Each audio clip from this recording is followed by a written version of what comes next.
بي انفستمنتس هي شركة استثمار مباشر بيستحوذوا على حصص مؤثرة في شركات مغلقة أو ساعات مدرجة في البورصة، زي ما عملوا في 2022 في جيزة سيستمز كبروا استثمارهم 21 مرة، وفي 2023 في توتال انرجيز كبروا استثمارهم 8 مرات.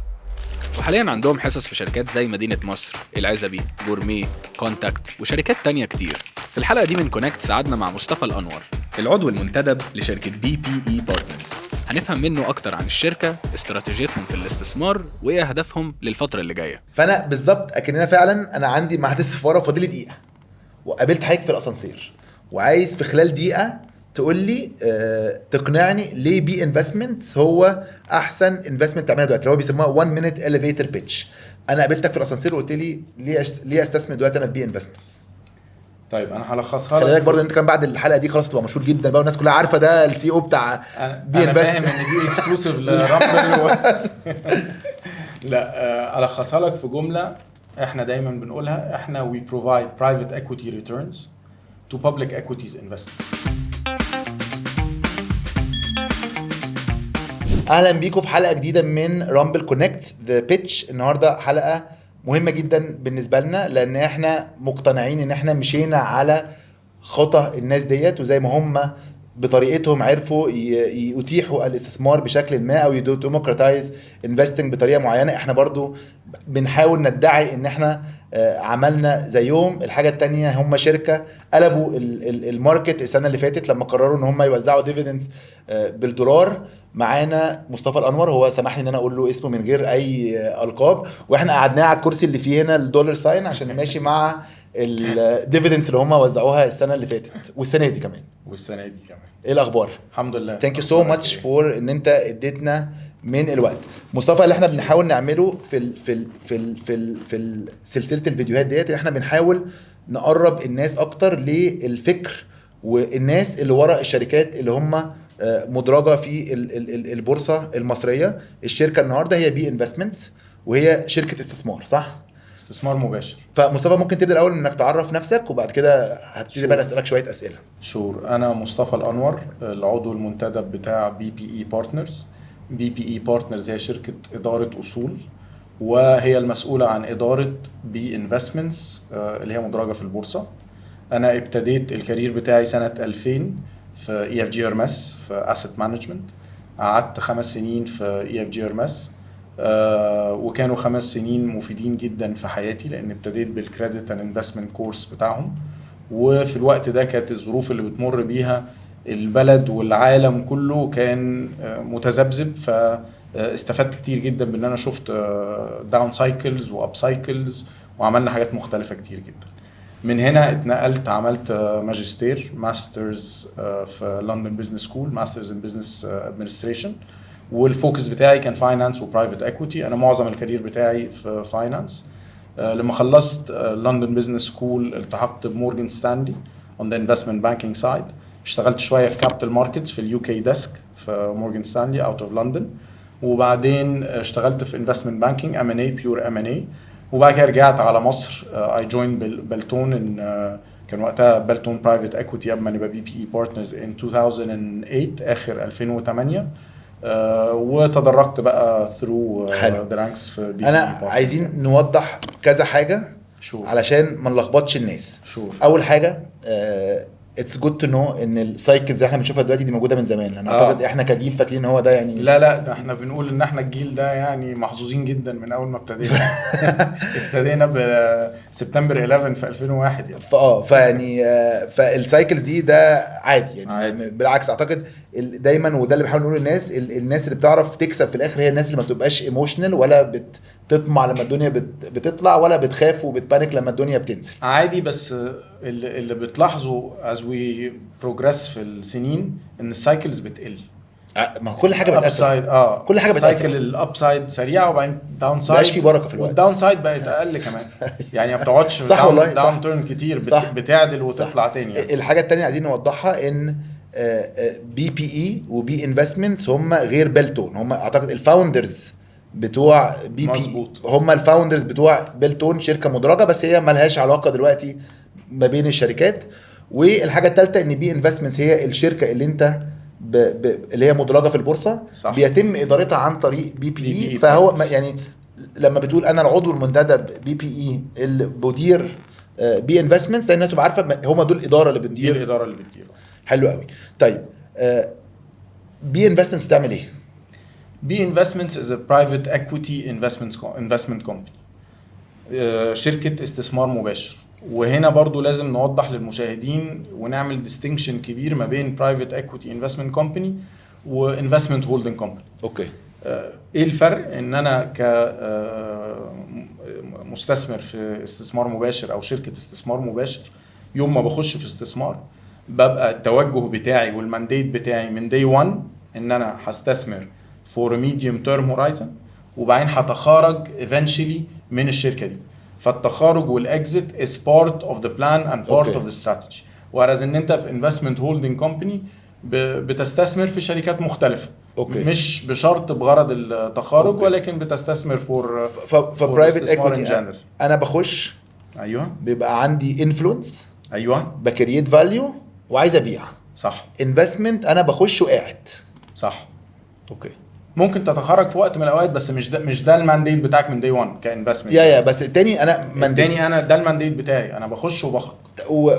بس صلحني لو انا غلطان، اللي انت بتقول عليه دوت في الاول ده ستراكشر فند ولا ستراكشر شركه؟ يعني هلا المتعارف عليه ان هي تبقى فند مش شركه، صح؟ متعارف عليه ان البرايفت اكويتي عاده بيدار او بيبقى الاموال بتدار من خلال صناديق استثمار.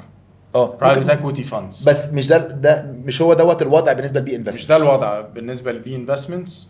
الوضع عندنا مختلف شويه. احنا شكلنا الفند او الكيان في كيان او في شكل شركه مساهمه.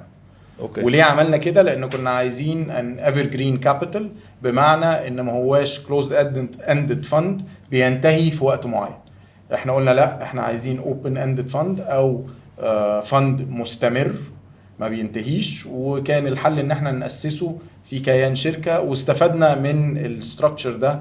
اكيد هنتطرق للموضوع ده من خلال. طب صلحني لو انا غلطان. انا اعتقد هو دايما بيقول لك، كنا بنتكلم على السايكلز، وكان دايما الناس بتقول لك ان كل مشكله او كل تشالنج او كل تحدي بينتج عنه فرصه لو عرفت تلوكالايز او عرفت فعلا تعمل حاجه تتناسب مع هذا التحدي.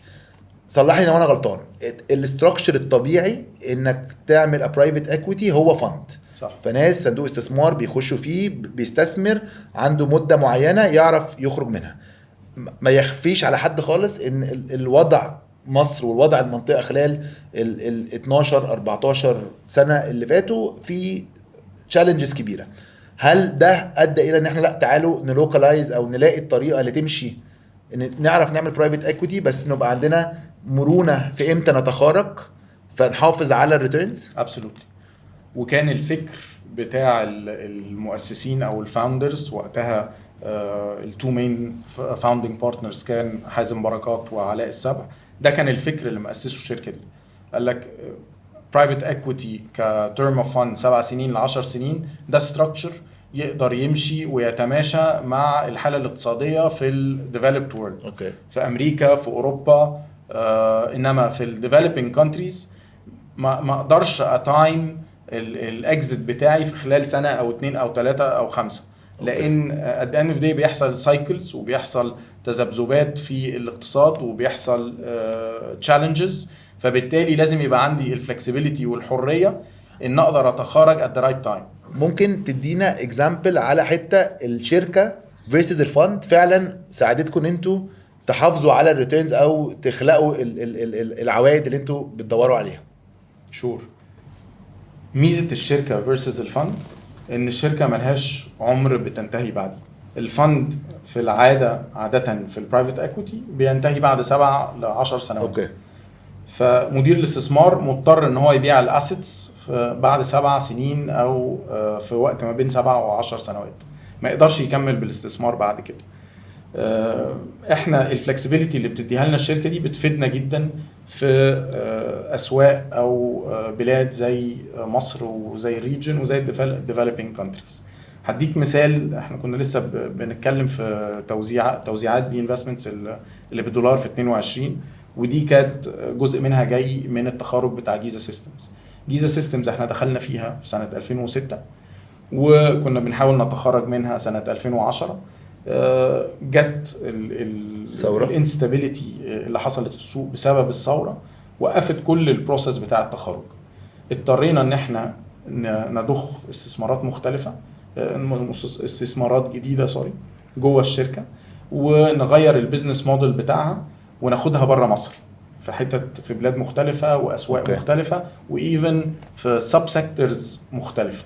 وده كانت يعني قصة نجاح كبيرة جدا بالنسبة لنا، لأن بدل ما نضطر نبيعها بخسارة أو نبيعها بعوائد قليلة في الوقت اللي كان بعد الثورة، لا قدرنا ان احنا نستمر في الاستثمار ونبيعه بعد يعني بعناه في 22 وحققنا IRRs على الجنيه 30% over a very long period of time and this is quite an achievement. وقدرنا نحافظ على ال IRR بالدولار north of 13-14% في الحتة دي. وعايز اقول برضو لان البيريد طويلة over 10 years في جيزة سيستمز، قدرنا ان احنا عشان نحافظ على ال IRRs دي بعناها بماني مالتيبل I think فوق ال 20 تايمز. عشان بس نفهم للناس، لما نقول IRR 30% معناها ان انت عملت 30 اكنك عملت 30% كل سنه كومباوند و30% دي بتبقى 30%. 30%. ولما بتقول عملت ماني مالتيبل 21 يعني لو كنت دخلت ب 100 مليون كنت خرجت باكتر من 2 مليار جنيه بالظبط. فانفستمنت 100 مليون جنيه حولتها لفاليو 2 مليار جنيه بالظبط. ولو انت بتقول احنا دخلنا 2006 2007 وبعناها ب 2022 فاحنا بنتكلم فيه من 12 14 15 سنه. وهو ده الفلكسبيليتي. اصلا انا كمان اللي عاجبني قوي في اللي حضرتك بتقوله العلاقه دلوقتي اللي ما بين الشركه وما بين الشركات. العلاقه اعتقد بتبتدي تتوتر في السنه الخامسه والسادسه والسابعه، اللي هو ايه، انا عايز ابيع وممكن ده مش احسن وقت نبيع، لا فانا لكن الفلكسبيليتي اللي هو لا احنا ممكن نتحول وين يعني ايه، لا مش لازم اضغط عليك دلوقتي انك تيجي تاخد قرارات عشان خاطر اعرف انا ابيع، بالعكس انا ممكن اصلا اضخ فيك فلوس ازيد ونكمل، فبتكريت فاليو على المدى الطويل. انت كنت بتقول لي ان الفاوندرز هم حازم بركات وعلاء سبع واعتقد دولت من اشهر البانكرز اللي موجوده في مصر. ممكن برضو بسرعه نعرف الناس مين الناس دي؟ حازم بركات actually الباك جراوند بتاعته is an industrialist. كان مؤسس شركة ميراكو وهو مهندس في الأساس by education يعني، ومؤسس شركة ميراكو واستثمر وأسس شركات مختلفة في مجال الصناعة. ودي كانت added value كبيرة جدا ان هي it provides a different angle completely لناس زي حالاتي او زي بقية الانفستمنت تيم جايين من finance background purely finance background. فحازم has a wealth of knowledge في الاندستري سايد والاوبريشنال سايد.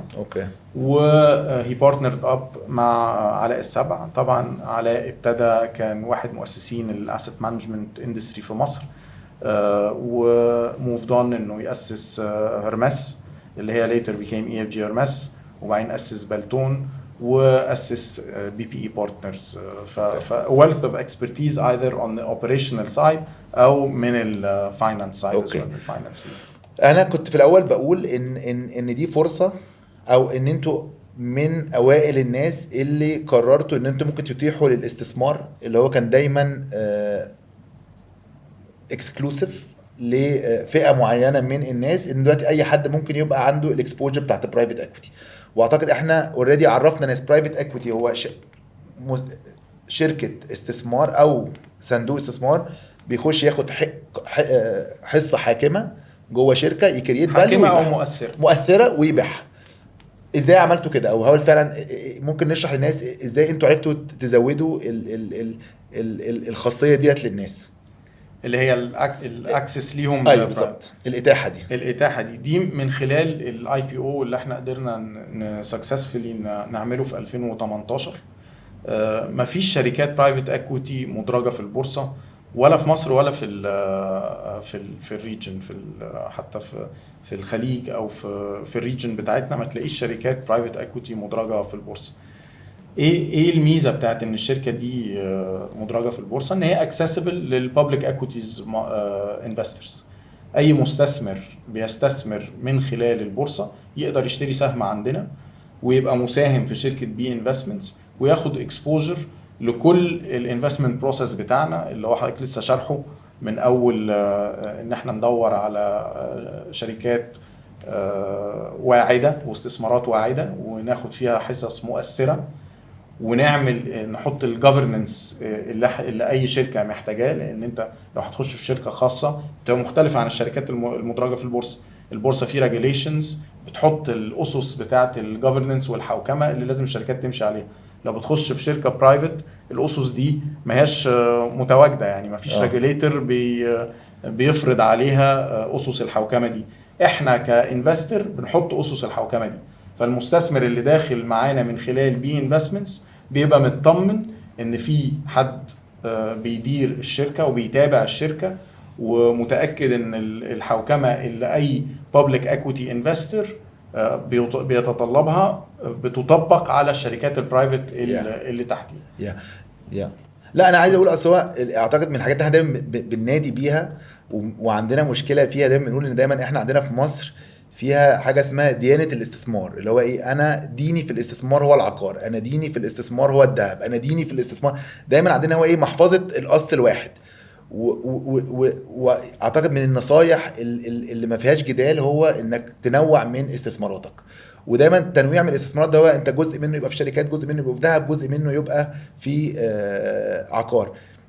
جوه حتى الشركات ده جزء منه تنويع. يعني اعتقد صح. ان يبقى الفرد عنده نفس التنويع او التنوع اللي متاح للمليونيرات والمليارديرات، دي حاجه مهمه جدا. يعني الطبيعي ان هو انا كفرد اعرف اشتري استثمر في الشركات المدرجه او البابليكلي ليستد كومبانيز. صح. اللي احنا بنقول دلوقتي احنا كده ده بقى اسيت كلاس مختلف. يعني ايه اسيت كلاس مختلف؟ بقى نوع تاني من الاستثمار، هو انك بقى عندك اتاحه انك تستثمر في شركات برايفت. هوبفلي برضو يبقى في بعد كده شركه زي بي انفستمنتس، هي شركه في سي بتستثمر في الشركات الناشئه. فيبقى انت كده بنزود من ال الاصول او الانفستمنت تايبس المتاحه للافراد. الشركه كانت اي بي او. عايز اضيف حاجه بس هنا، يعني خلي بالك هي ليها كذا بعد. اول حاجه ان انت بتدي المستثمر اللي هو بيستثمر في البورصه العادي انه يستثمر زي ما انت قلت في صح. شركات برايفت. صح. فدي اول نقطه. تاني نقطه كمان ان مش بس بيستثمر في شركات برايفت، هو بيخش معانا في السايكل اللي احنا بنقوم بيها من اول ما نلاقي الاستثمار والفرصه الاستثماريه دي لحد ما نتخرج منها. والتخرج هو اللي بيانلوك الفاليو. فهو مش بس بيستثمر في شركه برايفت، لا هو كمان عنده مدير استثمار شغلته ان هو يتخرج من الشركه دي ويانلوك الفاليو او يمونيتايز الفاليو اللي احنا وي كرييتد along ذا انفستمنت سايكل دي كلها. فهو عنده اكسس وعنده المونيتايزيشن بتاعت الفلوس دي، لان كمان احنا بنوزع معظم الكابيتال جينز او كل الكابيتال جينز. فلما بنتخرج بنوزع الفلوس دي للمستثمرين وبنري انفست الكابيتال. هي بيستثمر في منظومه متكامله. هو مش بس في برايفت كومبانيز بس، مع الاطار والفريم ورك هو اداره هذه الشركه، ازاي نكون في الفاليو اكريشن بلان، ازاي نتخرج، الكلام ده كله. وعشان اكملها بس، وعنده كمان الفرصه انه يتخرج من الاستثمار ده هو كشخص عنده سيوله على استثماره، عنده سيوله، عنده ليكويديتي، لان هي بقت اسهم ممكن تبيع السهم في اي يوم. يعني خلينا ناخدها بس في دقيقه او في كام ثانيه بس نقارنها بالبرايفت اكويتي موديل الثاني. هيخش مين اللي يقدر يخش؟ مين المستثمر اللي يقدر يخش؟ تيكت سايز اعتقد ايه بقى، 5 مليون دولار، 10 مليون دولار، حتى لو مليون دولار بقيت بتبص على هاي نت ورث انديفيدوال، زملاء ماليه، مش اي حد يقدر ياكسس. هيخش هيقعد 10 سنوات، مالوش انه يخرج او يخش. هيقعد هو قاعد في ال10 سنوات لحد ما الصندوق ده ينتهي من اعماله ومدته تنتهي، وبعد كده يرجع الاموال دي للمستثمرين. احنا غيرنا الموديل ده كومبليت. اي حد ممكن يستثمر حتى لو بسهم واحد. النهارده ب 20 جنيه 22 جنيه تقدر تخش تشتري سهم وتقدر تخرج في اي وقت. فانت عندك الحريه وعندك حريه الاختيار والقرار. انا عايز اتكلم على حاجتين تانيين، بس عايز اول ابني على اللي حضرتك قلته. مين اكبر المساهمين في بي انفستمنتس؟ احنا عندنا كذا تشانك او كذا باكيت اوف مساهمين. عندنا الفاوندنج شير هولدرز مينلي حازم وعلاء، ودول كانوا الباكرز بتوع الشركه وقت ما ابتدت. وقت ما اسسنا برضو دخل معانا اليوروبيان انفستمنت بانك، بنك الاستثمار الاوروبي. دخل معانا عائلات من السعوديه وعائلات من مصر وعائلات من الخليج ان جنرال، الفاميلي اوفيسز. وده كان تكوين بي انفستمنتس عند التاسيس. انا سؤالي هنا، متوسط تقريبا الفاميلي اوفيس كان بيخش بقد ايه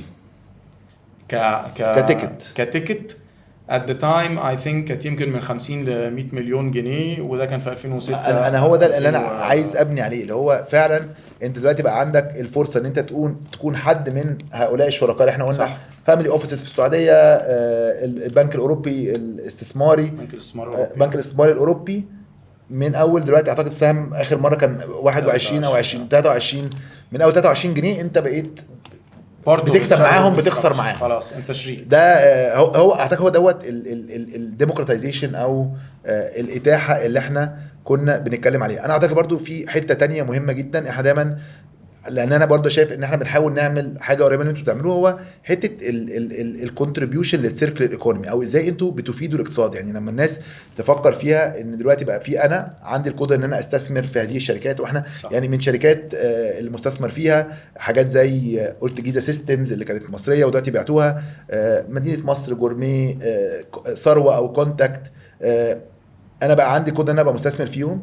الشركات دي بقت عندها اتاحه لاموالها، او العزبي دلوقتي كمان انها تزود من او تعمل خططها، تزود من فروعها، تزود من خطوط انتاجها، فرص عمل ازيد، انتاج اكتر، فلوس اكتر في البلد. بعد كده الفلوس دي يبقى في جزء منها تاني بيستثمر. ده اللي بيسموها الفلاي ويل، او ان ازاي فعلا البلد دي تحط لقدام في وقت احنا عارفين ان انك تاخد قرض من البنك الانترست عاليه جدا جدا، او اتاحه لراس المال عامه مش اسهل حاجه في مصر. ففي غير الاتاحه للمستثمرين اعتقد في كمان شق تاني هو الامباكت او التاثير على النمو. وانت لخصتها كويس قوي.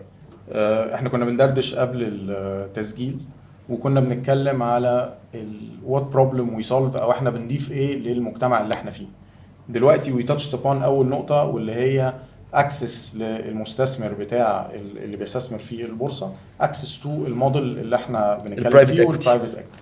النقطه الثانيه او الشقين التانيين، الشق الاولاني هو الشركات، وزي ما انت قلت احنا we provide growth capital, we provide funding. اي شركه عايزه تكبر محتاجه رؤوس اموال عندها debt واكويتي. احنا one of the sources of equity اللي نقدر نساعد بيه الشركه انها تنمو وتكبر وتانلوك البوتنشال بتاعها في ايذر اسواق هنا، او ايذر حتى لو بتروح كروس بوردرز يعني. فدي نقطه مهمه. وبعدين خلي بالك احنا لو الشركات بتبدا كشركه صغيره لسه ناشئه، بتعتمد على فلوس الفاوندرز وفاميلي اند فريندز. بعد شويه بتبتدي تكبر، بيبقى في بوكيتس معينه تقدر تتاب انتو. لما بتوصل لحجم ان انت محتاج رؤوس اموال كبيره، لازم تروح لفاندز او انفستمنت كومبانيز. وده is one of the problems we are tackling, or one of the solutions that we are providing capital للشركات في الحجم ده. احنا التيكت بتاعتنا دلوقتي تقريبا في حدود ال 500 مليون جنيه. وبعدين عندنا الفلكسبيليتي او الليفرج بتاع المستثمرين اللي داخلين معانا، ان هم كمان بيكون انفست معانا في كونسورتي. اوكي، فنقدر نكبر دي ضعف او ضعفين او ثلاثه. ممكن تشرح لي قصدك بايه بجروث كابيتال؟ جروث كابيتال نوع او استراتيجيه من الاستثمار. في ناس بتبص على جروث كابيتال، في ناس بتبقى عايزه ييلد. جروث كابيتال يعني ايه؟ يعني احنا بنهتم بالنمو. اوكي، وخليني برضو اقول لك كده ماتريك دايما بنبص عليه، ان احنا بنبقى البيزنس بلان اللي بنحطها مع شركاتنا، او دي one of the criteria اللي بنختار هنستثمر في الشركه دي او لا، تقدر تنمو بريت قد ايه. وانت عشان تنمو بالريت اللي احنا بنتطلبه محتاج ان الشركه تضاعف حجمها.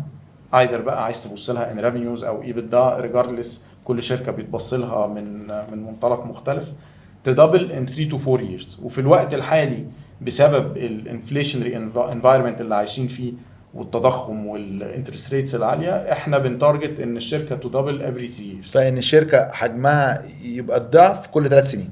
واعتقد عشان كده انت كان بالنسبه لك مهم قوي الميكس اللي في الفاوندرز ما بين حد من قطاع الصناعه وحد وتيم فاهم بانكينج فاهم الحاجات دي. واكمل لك برضو الجروث كابيتال ده معناه ان انت مش مهتم بالعائد الدوري، طبعا مهتم بيه بس مش ده فكرك واهتمامك. العائد بيجي لك من التخارج.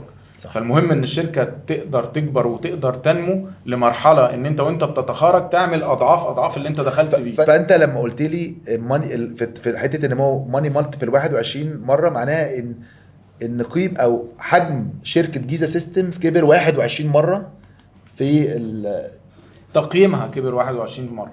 ممكن بقى تبقى هي كحجم اعمال كبرت او قصدي لو خدنا تقييمها كبروكسي لحجم يعني الجنيه اللي انا حطيته في اول الاستثمار اخدت 21 جنيه في اخر الاستثمار.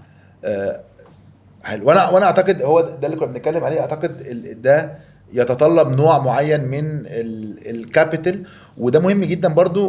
ودوت اللي هياخدني للسؤال الجاي اللي هو لازم وانت بتستثمر في شركه تبقى عارف انت مستني منها ايه.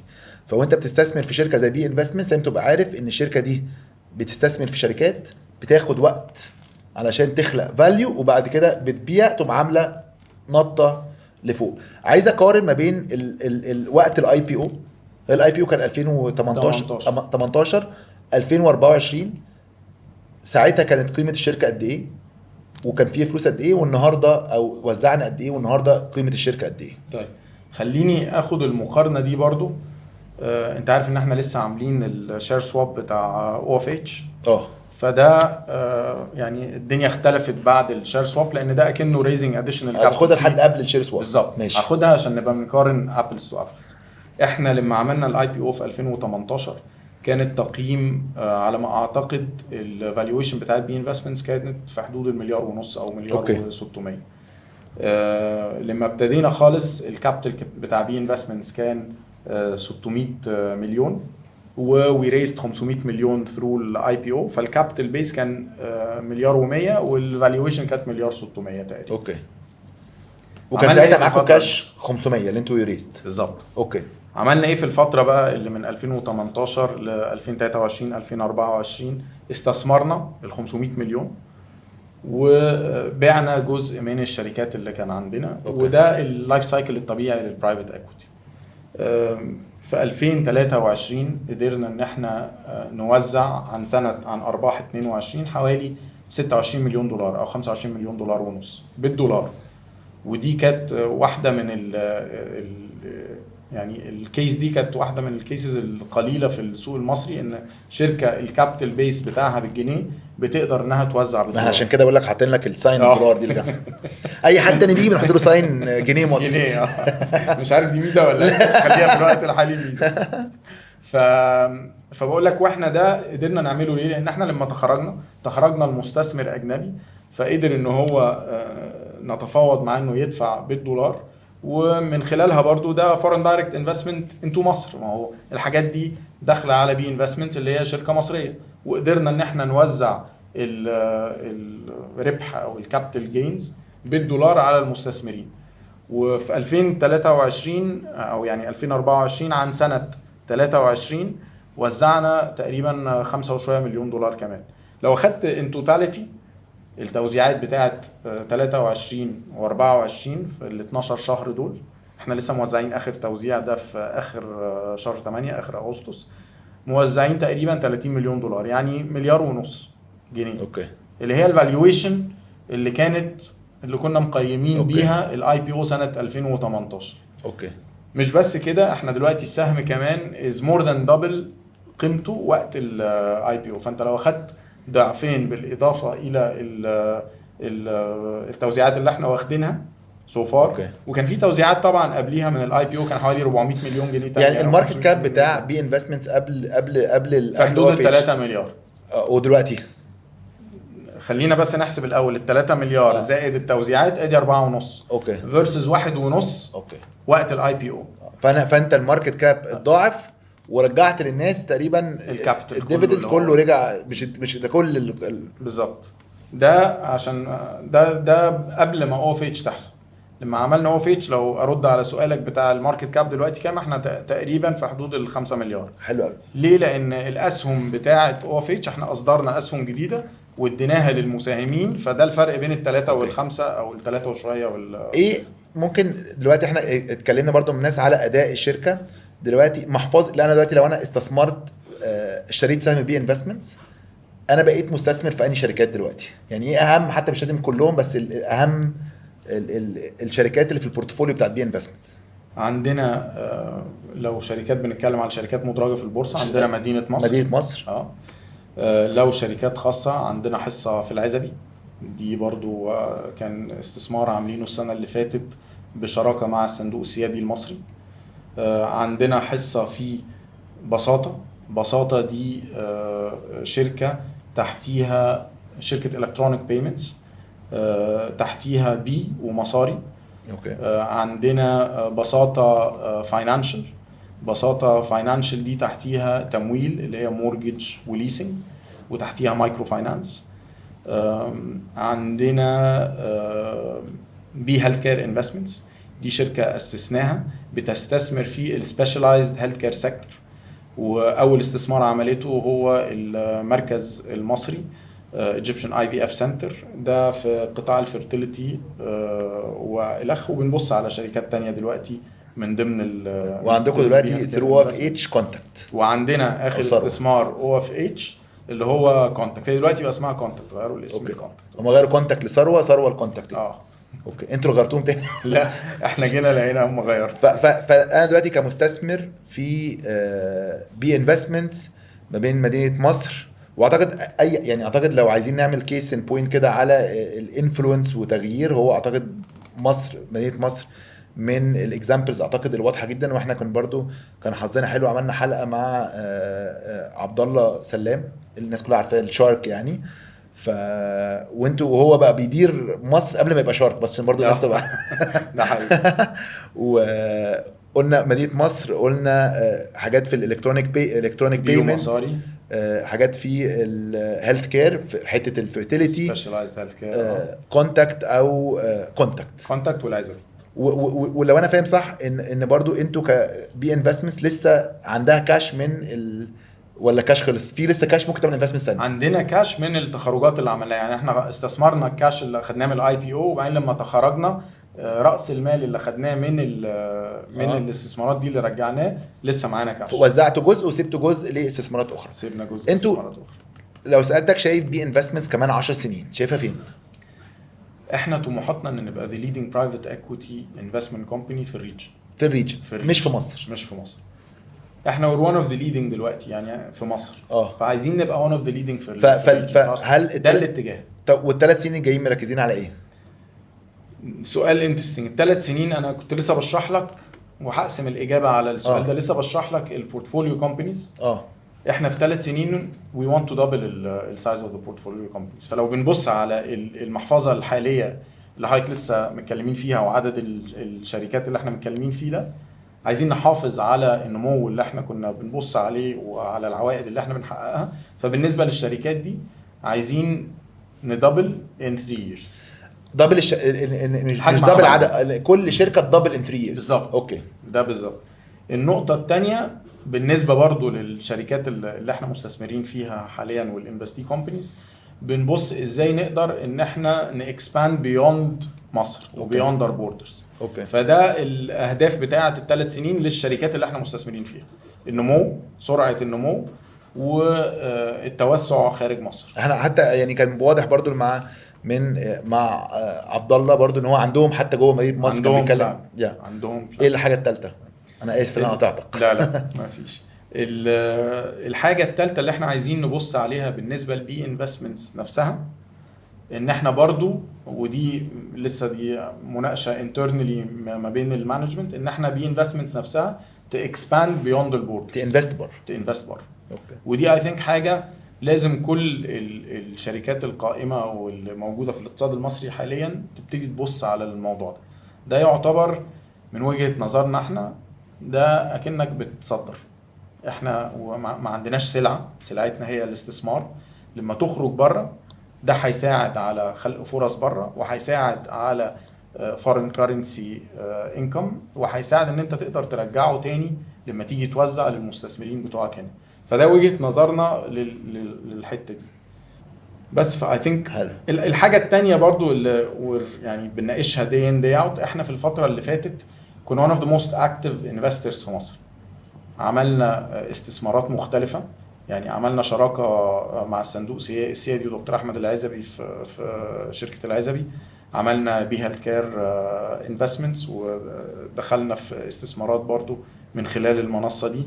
we're actively growing بساطة، وأعلنا أن بساطة بتشتري شركة برضو خارج مصر. فكل الحاجات دي we want to be as active. وعملنا 2 exits مهمين جدا، توتال وجيزا سيستمز، في سنتين او في سنه ونص كل الحاجات دي تمت.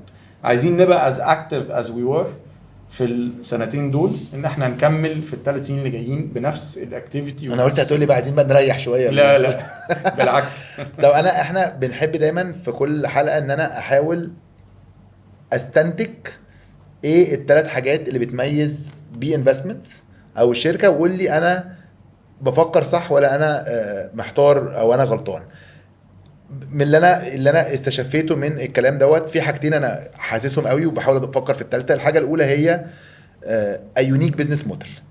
بزنس موديل بيدي اكسس لانك تاخد حلاوه او المميزات انك تستثمر، او مميزات البرايفت اكويتي، انك تتاب انتو شركات عندها جروث بوتنشال، وان انت تديرها من غير مساوئ الفند اللي هو انا معتمد على وقت معين. فنقدر نقول مش من غير مساوئ، بس بيأدابت او متأقلم مع ظروف اللي احنا عايشين فيها. مش مساوئ، هي زي ما انت قلت لا تأقلم مع الانفستر اللي احنا بنعرضها. فدي اول حاجه، فيري يونيك بزنس موديل. و اكسبوجر مش موجود، يعني اكسبوجر ان انت ومهم قوي، لان انا دي اتعلمتها منك، وانا اعتقد من الحاجات اللي احنا بنحب نعملها النهارده ان الناس تتعلم الديفينيشن اوف برايفت اكويتي، اللي هو انا داخل وعايز اكريت فاليو، بس عايز ابيع، بس انا عرفت ان انا الاين الانترست بتاعي او مصالحي مع مصالح الشركه، لان انا ما حطيتش على نفسي ديدلاين. فده البيزنس موديل. الحاجه الثانيه هو تيم، يعني اعتقد من اشهر البانكرز وخليط ما بين اندستري اكسبيرينس وانفستمنت بانكينج اكسبيرينس. يعني هم بينهم الناس اللي بنوا اصلا صناعه البانكينج في مصر او الانفستمنت بانكينج، ومنهم الناس اللي عندهم خبره في الصناعه. فدي 2 موديلز، فيونيك بزنس موديل، تيم. انا عايز اضيف بس على التيم ان طبعا عندنا الفاوندنج بارتنرز دول جود فاذرز اوف الاندستريز بتوعهم. انا قصدي قلت بنوا وعندك كمان تيم انفستمنت تيم قوي جدا. يعني احنا عندنا 25 انفستمنت بروفيشنال، منهم 15 فوكست على الانفستمنت و10 فوكست على السبورت سيرفيسز. ليه دي مهمه؟ ان انت اي تيم تاني في المجال ده هتلاقيه 5-6، انما because of the level of our involvement مع الشركات، وزي ما انت قلت احنا بناخد حصص مؤثرة وبنعتبر نفسنا extension للمانجمنت تيمز بتاعت الشركات في support وفي unlocking value وفي business development وفي حاجات كتير جدا. فالتيم ده برضو is a very advantageous point لازم ناخدها في الاعتبار. النقطة اللي هضيفها لك برضو غير التيم، غير البني ادمين، it's people's business، فالدان دي البني ادمين مهمين جدا، بس الانفستمنت بروسس ازاي بندور على شركات وازاي بناخدها من الاستثمار all the way لفاليو كرييشن all the way للاكسيتس. البروسس ده خلاص ده بقى لنا 15 او داخلين على 20 سنة بنعمله. صح. اي حد داخل شربه، يعني لو حد خرج من التيم وحد تاني دخل البروسس لسه موجود. فthis is a very important الاكسبرتيز دي gained expertise دي مهمه. كنت بتفرج على انترفيو واحد من سيكويا VC وكان بيقول لك احنا عمرنا ما بيفرق معانا البارتنرز عملوا انفستمنت نجحت ولا ما نجحتش، لان هو خلال السنوات اللي فاتوا خلقوا بروسيس. لو انت if you're following the process والinvestment نجحت انت تمام. if you're following the process if you're not، لو مش بتتبع هذا البروسيس والinvestment طلعت، ده بالنسبه لهم انت ما نجحتش.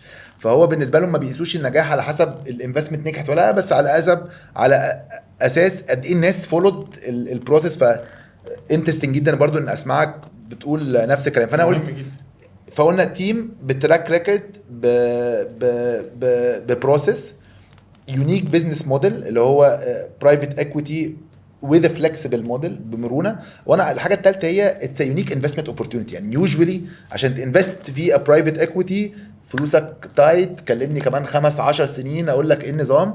انا دلوقتي بقى عندي الاكسس بتاعه البرايفت اكويتي، وفي نفس الوقت انا ممكن بكره ابيع اسهمي. فانا عندي ليكويديتي اللي على مر التاريخ سواء للهاي نت وورث الافراد عمرها ما كانت موجوده في البرايفت اكويتي. واضافه برضو انا بعتبرها جزء من البروسيس او جزء من الستراكشر او اليونيكنس بتاع بي انفستمنتس، الفرص الاستثماريه نفسها.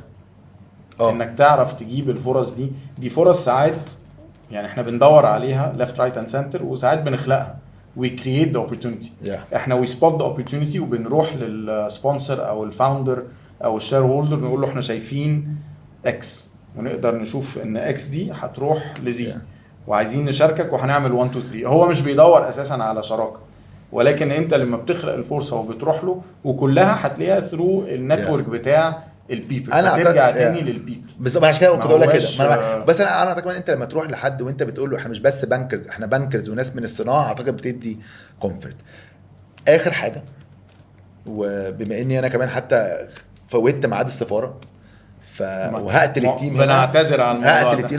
لا فانا بالظبط اكننا فعلا انا عندي ميعاد السفاره وفاضل لي دقيقه، وقابلت حضرتك في الاسانسير وعايز في خلال دقيقه تقول لي تقنعني ليه بي انفستمنتس هو احسن انفستمنت تعملها دلوقتي، اللي هو بيسموها 1 مينيت اليفيتر بيتش.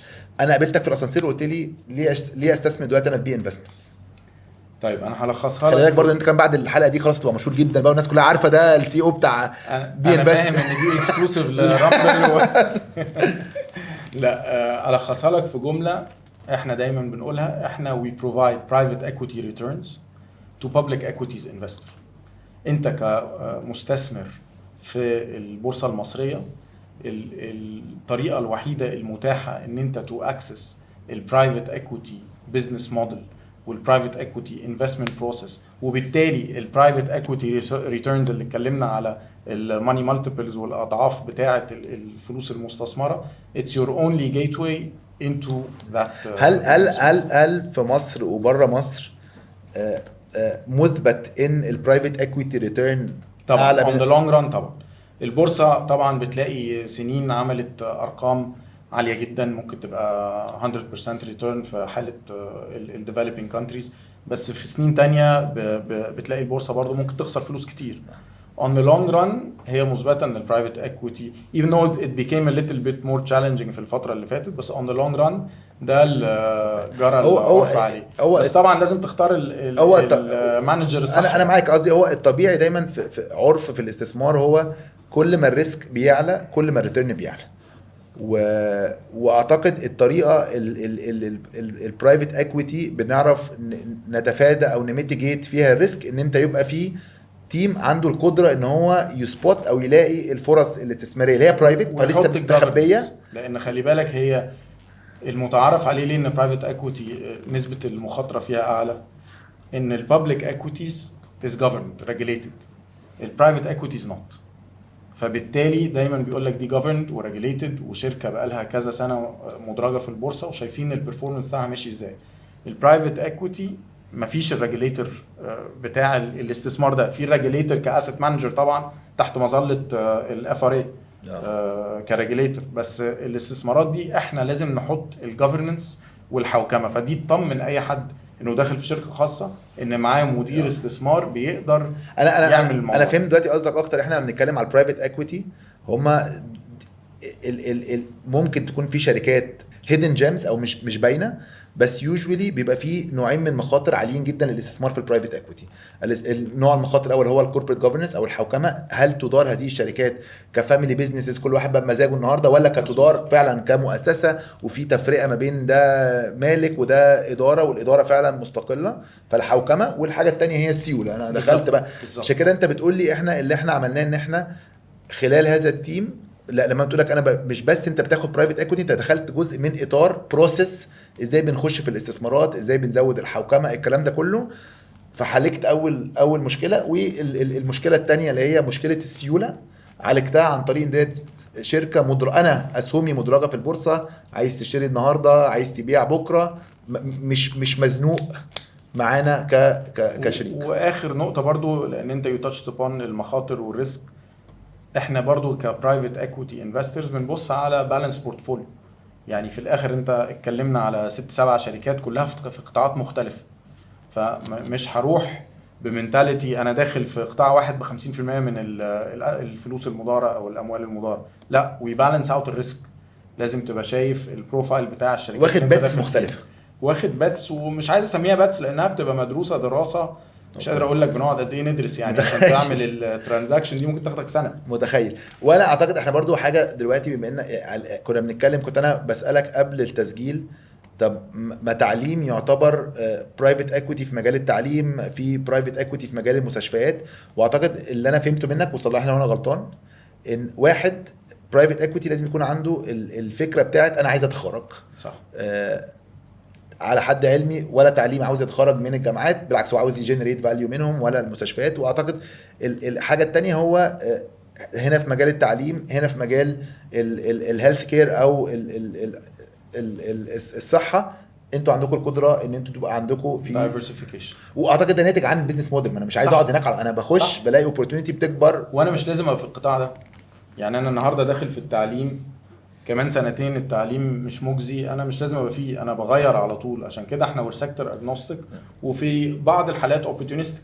الفرصه فين هي، احنا بنشوف فرصه فين بندور عليها، وهو ده اللي وانا اللي عايز اختم بيه، وقول لي برضو لو حضرتك شايف ده صح ولا غلط. انت كمستثمر محتاج يكون عندك تنوع في استثماراتك. واعتقد ان اسيت كلاس مهم على مر التاريخ هو الاسيت كلاس بتاعت برايفت اكويتي. فانا ما اعتقدش هو انك تنفست في برايفت اكويتي احسن ولا تنفست في شركات مدرجه في البورصه احسن. هو كل ما انت نوعت من بالزبط. محفظتك ومن الاكسبوجر، حتى خلال يعني حتى محفظتك اللي في الشركات كطريقه برايفت اكويتي، او خلال صناديق، او اندكس تراكنج، او قطاعات مختلفه. المهم ان انت يبقى عندك هذا التنوع من الاستثمارات، وتبقى فاهم كل استثمار هذا مستني منه ايه، وعندك القدره والفلكسبيليتي انك لما تلاقي القطاع ده اداؤه هيبقى احسن تنقل اليه. فلازم تنوع طبعا. انا اتبسطت جدا جدا جدا معاك والله، واتمنى، انا عارف ان انا تعبتك عشان افهم لا خالص. افهم القصه وده دي. دورنا احنا من وقت ما عملنا الاي بي او، واحنا بنقول احنا اتس نيو بزنس موديل and we're still educating الانفسترز. عشان كده لما عملنا الاكزيت، لما وزعنا فهموا الموديل، شافوا سايكل تمت ووزعنا، وان شاء الله نكمل في نفس ان شاء الله الدايركشن ده. شكرا. شكرا.